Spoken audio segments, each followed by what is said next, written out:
Po dosiahnutí titulu riaditeľ alebo vyššie sa kvalifikuješ na riaditeľský bonus. Každý titul má iné požiadavky.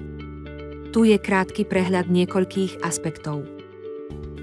Piliere, taktiež nazývané nohami, sa vzťahujú k počtu tvojich pharmacy influencerov, ktorí dosiahli 25% úrovne. Aby si dosiahla titul viceprezidenta, potrebuješ mať minimálne 16 pilierov.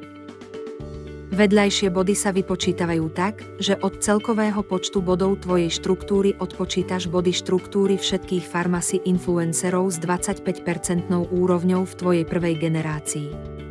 Ďalej sa odpočítajú skupinové body pharmacy influencera z tvojej prvej generácie s najvyšším počtom bodov štruktúry medzi zostávajúcimi 22% alebo 18% pharmacy influencermi, ak takých máš. Body za tituly sa získavajú na základe titulov tvojich pharmacy influencerov. Napríklad, za riaditeľa vo svojej prvej generácii získaš 1 bod, za platinového manažéra 3 body. Celkom teda budeš mať 4 body za tituly. Body za tituly začínaš získavať od úrovne diamantového manažéra. Hodnota tvojich bodov za tituly za jedného influencera nemôže byť vyššia ako bodová hodnota získaná na tvojom aktuálnom titule.